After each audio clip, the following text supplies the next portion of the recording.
Hello everyone. आज हम 8वीं कक्षा की उड़ान कार्य पुस्तिका के विषय हिंदी का पाठ 14 है अकबरी लोटा में आने वाली गतिविधि को सोल्व करना सीखेंगे। सभी बच्चे वीडियो को शुरू से लेकर अंत तक पूरी देखें और अगर आप अभी तक चैनल पर नए हैं तो चैनल को सब्सक्राइब भी कर लें और साथ में दिए बेल आइकन को बच्चों ज़रूर प्रेस कर लें, क्योंकि अगर आप एक बार बेल आइकन को प्रेस कर लेते हैं तो आगे से जो भी मैं नई वीडियो डालूंगी उसका नोटिफिकेशन आपके पास आएगा और मेरी वीडियो आपके पास सबसे पहले पहुंच जाएगी। तो देखिए, शुरुआत करते हैं हम।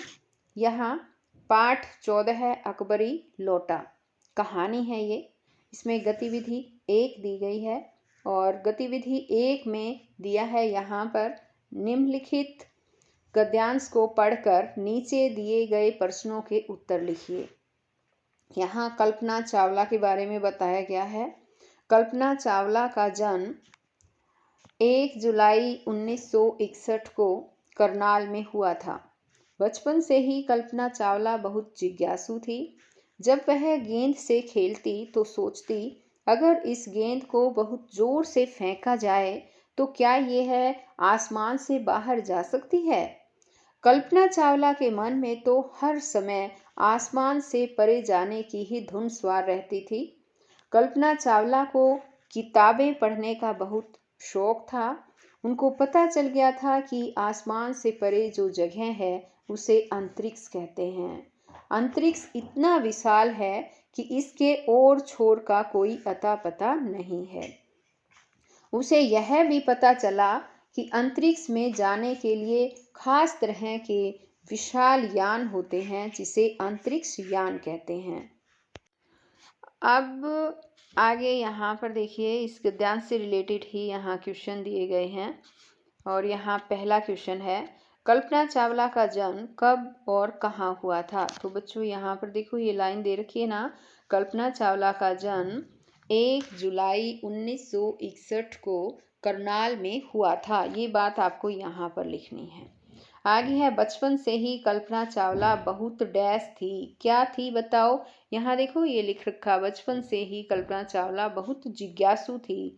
तो यहाँ पर जिज्ञासु जो है वो आएगा, जिज्ञासु थी।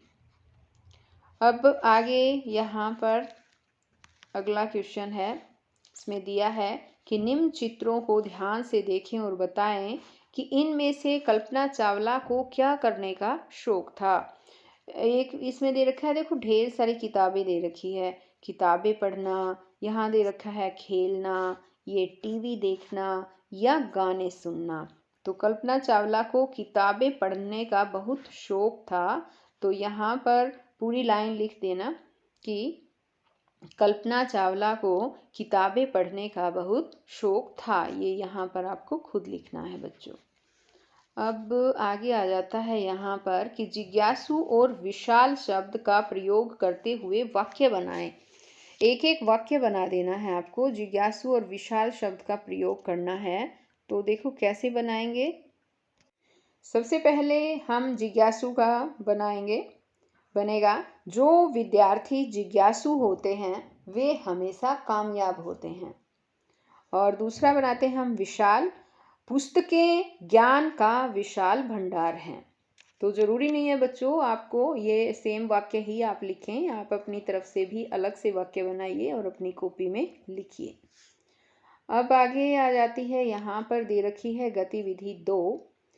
कल्पना चावला अंतरिक्ष में उड़ान भरने का सपना देखती थी। आप कौन सा सपना देखते हो? अपनी कल्पना के आधार पर उत्तर दीजिए। तो यहाँ पर देखो बच्चों, एक पिक्चर दे रखी है। इसमें ये कौन है बताओ? ये है कल्पना चावला। तो ये जो है सपना देखती थी कि अंतरिक्ष में उड़ने का। आप कौन सा सपना देखते हैं वो बात आपको यहाँ पर लिखनी है। आप मान लो डॉक्टर बनना चाहते हो, अध्यापक बनना चाहते हो, अध्यापिका बनना चाहते हो या कोई इंजीनियर बनना चाहते हो। जो भी आप बनना चाहते हैं वो आप यहाँ पर आपको 4-5 लाइनें जो है लिखनी है कि आप क्या बनना चाहते हैं और क्यों बनना चाहते हैं। ये बात आपको खुद ही यहाँ पर लिखनी है बच्चों। मान लो आप अध्यापक बनना चाहते हैं तो आप कह सकते हैं कि मैं अध्यापक बनने का या अध्यापिका बनने का सपना देख रही हूँ। मैं चाहती हूँ कि मैं बड़ी होकर देश के जो छोटे छोटे बच्चे हैं उनका भविष्य संवारूँ, उनको अच्छी तरह से पढ़ाऊँ। जो बच्चे पढ़ नहीं पाते हैं, जिनके माँ बाप अनपढ़ है, बच्चों को नहीं पढ़ा पाते हैं, या जिनके पास पैसे नहीं होते हैं फीस देने के लिए, उनको मैं निःशुल्क पढ़ाऊँगी। इस तरह से आप जो भी आपको अच्छा लगे, आप डॉक्टर बनना चाहते हैं तो डॉक्टर के बारे में लिखिए, और इसी तरह से आपको यहाँ पर ये बच्चों खुद लिखना है। आगे आता है गतिविधि 3। भारतीय इतिहास में असंख्य वीर नारियों का वर्णन है। आपको किस वीर नारी ने अत्यधिक प्रभावित किया है और क्यों, वर्णन करें। तो भारतीय इतिहास तो वीर नारियों का ही रहा है बच्चों। असंख्य वीर नारियां रही है भारतीय इतिहास में, हमने देखा भी है, सुना भी है। हमने देखा नहीं, सॉरी, सुना है उनके बारे में। तो यहाँ पर आपको लिख देना है आप जिससे भी प्रभावित हुए हैं। मान लो आप रानी झांसी की रानी लक्ष्मीबाई से अगर प्रभावित हैं तो उनके बारे में लिख सकते हैं। अब जैसे भाई मैं तो सावित्रीबाई फुल्ले के से जो है काफ़ी प्रभावित हूँ, तो मैं यहाँ पर लिख सकती हूँ, मुझे सावित्रीबाई फुल्ले से जो है फुल्ले ने बहुत अधिक प्रभावित किया है। मुझे सावित्रीबाई फुल्ले ने बहुत अधिक प्रभावित किया है। ये भारत की पहली शिक्षिका थी जिन्होंने महिलाओं को शिक्षित करने के लिए अवर्णनीय योगदान दिया। जब उन्होंने बालिकाओं को शिक्षित करने के लिए विद्यालय शुरू किया तो समाज के लोगों ने उनका भरपूर विरोध किया, तथा जब वे बच्चों को पढ़ाने के लिए जाती थी तो रास्ते में लोग उन पर पत्थर, गोबर व कीचड़ फेंकते थे, लेकिन वे अपने दृढ़ निश्चय से कभी भी नहीं डगमगाई। उन्होंने बालिकाओं को शिक्षित करने का कार्य जारी रखा। उन्होंने नारियों के सिर मुंडन प्रथा को भी बंद करवाया। तो इस तरह से कि मैं सावित्रीबाई फुले से काफ़ी प्रभावित हूँ, इतनी मेहनती औरत थी वो। अब आगे आ जाता है, यहाँ पाठ 15वां आ जाता है बच्चों, वो हम नेक्स्ट वीडियो में समझेंगे। और अगर आप अभी तक मेरे चैनल पर नए हैं, अभी तक आपने मेरे चैनल को सब्सक्राइब नहीं किया है, तो प्लीज़ चैनल को सब्सक्राइब भी कर लें। और अगर आपको वीडियो अच्छी लगे तो आप इसे लाइक भी करें, अपने दोस्तों के साथ शेयर भी करें। तो हम मिलेंगे नेक्स्ट वीडियो में, तब तक के लिए बाय बच्चों।